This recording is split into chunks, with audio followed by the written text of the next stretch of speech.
अश्वत्थामा गुरु द्रोणाचार्य का पुत्र और महाभारत का एक ऐसा वीर योद्धा जो युद्ध में मरा नहीं बल्कि जिंदा ही जंगलों में लोप हो गया।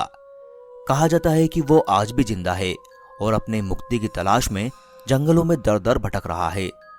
कहा जाता है कि जब अश्वत्थामा का जन्म हुआ तब उनके गले से घोड़े की तरह हिन हिनाने जैसी आवाज निकली, जिसके कारण उनका नाम अश्वत्थामा पड़ा।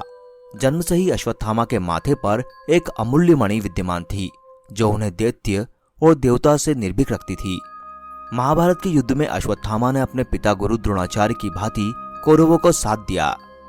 अश्वत्थामा एक वीर योद्धा था जिसने महाभारत के युद्ध में अपना पराक्रम दिखाया, जिससे पांडव हारने लगे। गुरु द्रोण और बेटे अश्वत्थामा ने मिलकर पांडवों को परास्त ही कर दिया था। तभी श्री कृष्ण ने कपट नीति अपनाकर युधिष्ठिर से झूठ कहने को कहा। सबके बीच ये बात फैला दी गई कि अश्वत्थामा मारा गया है, जबकि जो मरा था वो अश्वत्थामा नाम का एक हाथी था। युधिष्ठिर से सत्यता की पुष्टि करने के लिए जब पूछा गया कि क्या वाकई में अश्वत्थामा मारा गया है, तो उन्होंने कहा, हाँ, अश्वत्थामा मारा गया है, परंतु हाथी। लेकिन श्री कृष्ण के शंखनाद करने के कारण हाथी शब्द गुरु द्रोण नहीं सुन सके और पुत्र शोक में उन्होंने अपने शस्त्र त्याग दिए। इस अवसर का फायदा उठाकर दृष्टिधुम्न ने उनका सर काट दिया। जब अश्वत्थामा को इस कपट नीति का पता चला तो वे गुस्से में आग बबूला हो गए और रात के अंधेरे में मौका पाकर द्रौपदी के 5 पुत्रों को सोते समय वध कर दिया। जब अर्जुन क्रोध में आकर अश्वत्थामा का पीछा करने लगा तो अश्वत्थामा ने अर्जुन पर ब्रह्मास्त्र छोड़ दिया। अश्वत्थामा ब्रह्मास्त्र छोड़ना तो जानता था लेकिन लौटाना नहीं, इसीलिए इसे रोकने के लिए अश्वत्थामा ने ब्रह्मास्त्र को अभिमन्यु की पत्नी उत्तरा के गर्भ की ओर मोड़ दिया। अबोध बालकों और स्त्री की हत्या को अधर्म बताते हुए श्री कृष्ण ने क्रोध में आकर अश्वत्थामा के माथे पर लगी मणि निकाल ली और कलयुग के अंत तक उन्हें पृथ्वी पर भटकने का श्राप दे दिया। कहते हैं कि तब से लेकर अब तक अश्वत्थामा के माथे से लगातार खून बह रहा है। उनके शरीर पर महाभारत युद्ध के घाव है जो अभी तक नहीं भरे हैं। कहा जाता है कि मध्य प्रदेश के बुरहानपुर से लगभग 20 किलोमीटर की दूरी पर एक किला स्थित है जिसे असीरगढ़ का किला कहा जाता है। इस किले के बारे में लोगों की मान्यता है कि इस किले में आज भी अश्वत्थामा आते हैं। ऐसा कहा जाता है कि असीरगढ़ के किले में एक ऐसा शिव मंदिर मौजूद है जहां अश्वत्थामा आज भी प्रत्येक दिन भगवान शिव की पूजा अर्चना करते हैं। कहते हैं वे उतावली नदी में स्नान करने के बाद यहाँ पूजा करते हैं। कहते हैं असीरगढ़ के अलावा मध्य प्रदेश के ही जबलपुर शहर के गौरी घाट के किनारे पर भी अश्वत्थामा को भटकते हुए कई बार देखा गया है। वहाँ के कुछ स्थानीय निवासी ऐसे भी हैं जिन्होंने अश्वत्थामा को अपनी आंखों से देखने का दावा किया है। वे बताते हैं कि अश्वत्थामा के माथे से लगातार खून बहता रहता है, जिसे रोकने के लिए वे लोगों से हल्दी और तेल की मांग करते हैं।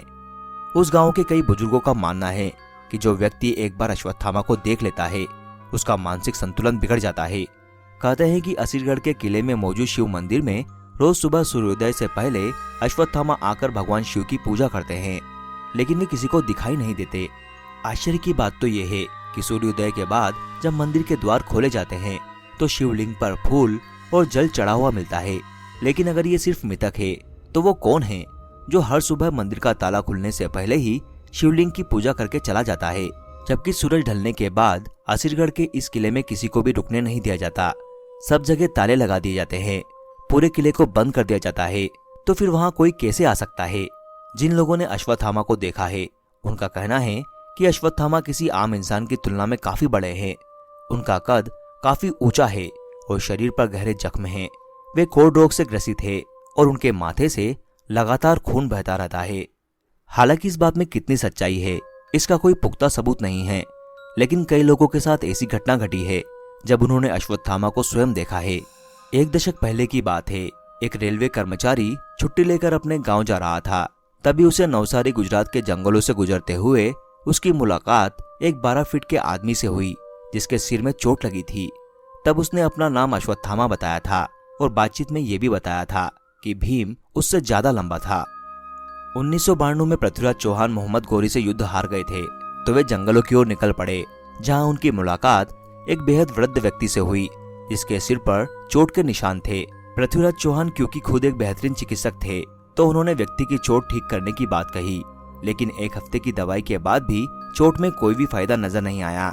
तो पृथ्वीराज ने व्यक्ति से पूछा कि क्या आप अश्वत्थामा हैं? उस व्यक्ति ने हाँ में जवाब दिया और वहां से चला गया। इस घटना का ब्यौरा पृथ्वीराज रासो में दिया गया है। कहा जाता है कि पृथ्वीराज चौहान को शब्दभेदी बाण चलाने की शिक्षा भी अश्वत्थामा से ही मिली थी। ऐसी ही एक घटना मध्य प्रदेश की है। मध्य प्रदेश के एक वैद्य के पास एक व्यक्ति इलाज करवाने आया और उसके सिर पर गहरी चोट थी। कई बार पट्टी करने के बावजूद भी चोट से खून निकल रहा था। इस पर डॉक्टर ने हंसते हुए मजाक में कहा, तुम्हारी चोट तो लाइलाज लगती है, कहीं तुम अश्वत्थामा तो नहीं। जब वो एक बार और दवाई लगाने के लिए पीछे मुड़ा तो वह व्यक्ति गायब हो चुका था। कई लोगों ने बताया कि उन्होंने सर पर चोट लगे हुए एक व्यक्ति को नर्मदा नदी के आसपास घूमते हुए देखा है।